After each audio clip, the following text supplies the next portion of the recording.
आप सभी को राधे कृष्णा। दोस्तों, मैं आराधना आप सभी का आपके अपने YouTube चैनल में स्वागत करती हूँ। दोस्तों, आज हम आप सभी के लिए लाए हैं नवरात्रि से रिलेटेड वीडियो। जो चैत्र की नवरात्रि कब से शुरू हो रही है, इसका समापन कब होगा और कलश स्थापना का शुभ मुहूर्त क्या है और पूजा विधि क्या है।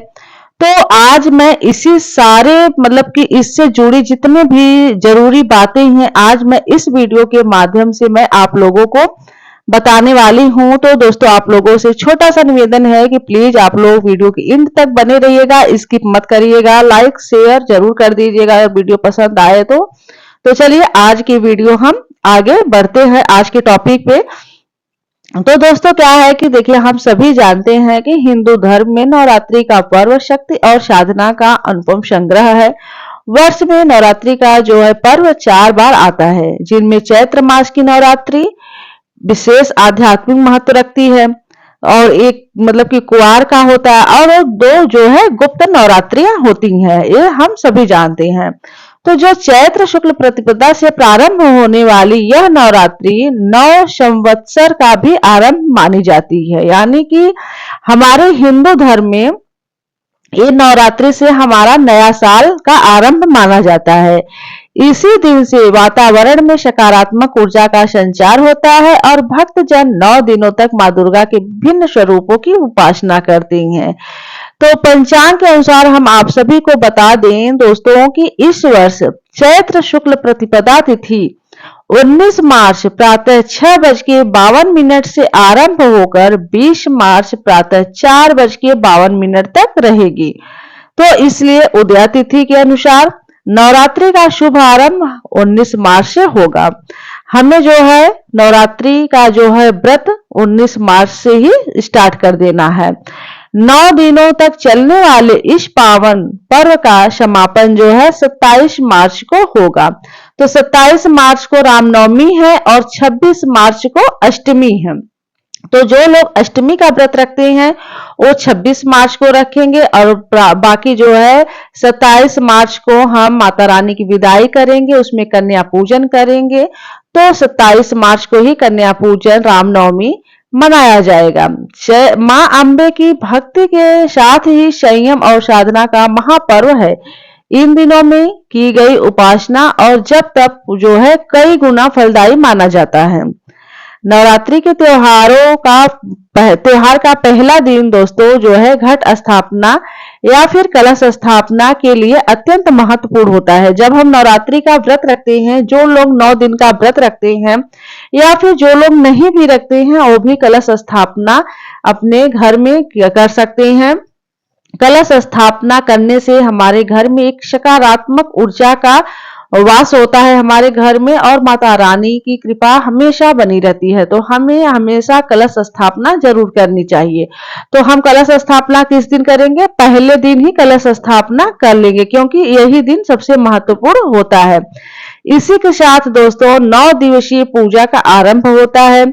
इस वर्ष जो है कलश स्थापना के लिए जो है प्रातः 6:52 से लेके 7:43 तक सब समय विशेष शुभ रहेगा। जब हम आपका जैसे देखिए जो सुबह अगर हम कलश स्थापना कर रहे हैं तो सुबह के टाइम जो है प्रातः काल हमारा शुभ मुहूर्त है 6:52 से लेके 7:43 तक। यह सबसे शुभ मुहूर्त माना गया है कलश स्थापना का। आप कहीं नोट कर लीजिए। अगर हम यही अभिजीत मुहूर्त में अगर हम कलश स्थापना कर रहे हैं, मान लीजिए जो लोग सुबह नहीं कर पाए हैं कलश स्थापना किसी कारणवश, तो हमें अभिजीत मुहूर्त में हम कलश स्थापना कर सकते हैं, जो कि उसका शुभ मुहूर्त है दोपहर 12:05 से लेके 12:53 तक। कलश स्थापना का जो है सबसे शुभ मुहूर्त माना गया है अभिजीत मुहूर्त में। तो शास्त्रों के अनुसार शुभ मुहूर्त में विधि पूर्वक स्थापित किया गया कलश घर में सुख समृद्धि और आध्यात्मिक ऊर्जा का संचार करता है। तो चलिए हम वही बात कर लेते हैं कलश स्थापना की और पूजा विधि की हम किस तरीके से करेंगे।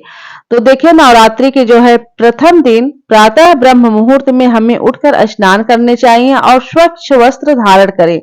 पूजा स्थल को गंगा जल से शुद्ध कर लाल वस्त्र बिछाएं। इसके पश्चात जो है माँ दुर्गा की प्रतिमा या चित्र स्थापित करें। अब एक मिट्टी के पात्र में स्वच्छ जो है मिट्टी भरकर उसमें जौ बोए। यह जौ समृद्धि और उन्नति का प्रतीक माना जाता है। फिर एक तांबे या मिट्टी के कलश में जल भरे और उसमें सुपारी, सिक्का तथा अक्षत डालें। कलश के मुख पर आम के पत्ते रखें और नारियल को लाल वस्त्र में लपेटकर स्थापित करें। इस कलश को देवी की चौकी के समीप स्थापित करें। इसके बाद अखंड ज्योति प्रज्वलित करें, जो पूरे 9 दिनों तक निरंतर जलती रहे। यदि अखंड ज्योति संभव न हो तो प्रतिदिन पूजा के समय दीपक अवश्य जलाएं। तो जो लोग चाहें अखंड ज्योति आप लोग जला सकते हैं। अगर जो लोग मतलब नहीं कर सकते हैं अखंड ज्योति जलने का मतलब कि पूरे 24 घंटे क्या पूरे 9 दिन वो जलने चाहिए, वो बुझना नहीं चाहिए। अखंड ज्योति मतलब अगर आप जलाए तो ये मान के चलिए कि वो अखंड ज्योति पूरे 9 दिन कंटिन्यू आपका जलना चाहिए, वो बुझना नहीं चाहिए। अगर ये करने में आप असमर्थ हैं तो सुबह शाम आप धूप दीप आरती जरूर करें। तो पूजन के समय जो है ओम ऐं ह्रीं क्लीं चामुंडाय विक्षे मंत्र का आप श्रद्धा पूर्वक जप करें। साथ ही दुर्गा सप्तशती का पाठ करें और अंत में आरती के साथ पूजा संपन्न करें।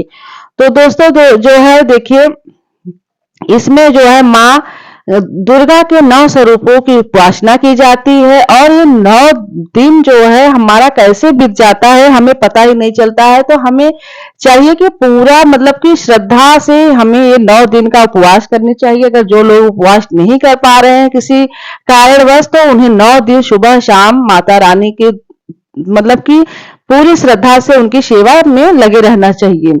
तो देखिए हम बात यही कर लेते हैं अष्टमी और नवमी के महत्व की। तो नवरात्रि की अष्टमी और महानवमी तिथि विशेष फलदायी मानी जाती है। इन दिनों में जो है कन्या पूजन की परंपरा है, जिसमें छोटी कन्याओं को देवी का स्वरूप मानकर उनका जो है पूजन किया जाता है। उन्हें घर पर आमंत्रित कर भोजन, वस्त्र और दक्षिणा अर्पित की जाती है।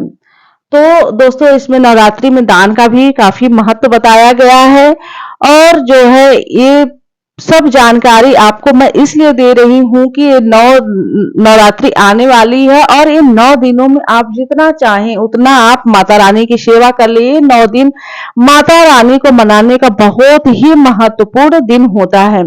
इसमें माता रानी अपने भक्तों पे असीम कृपा बरसाती हैं और वो अपने भक्तों की सेवा से इतनी प्रसन्न हो जाती हैं कि मन चाहा वर देती हैं। तो नवरात्रि में दान का भी काफी महत्व बताया गया है दोस्तों। इसमें जो है हमेशा अपने आत्मा की शुद्धि को मतलब करके और माता रानी की सेवा करनी चाहिए।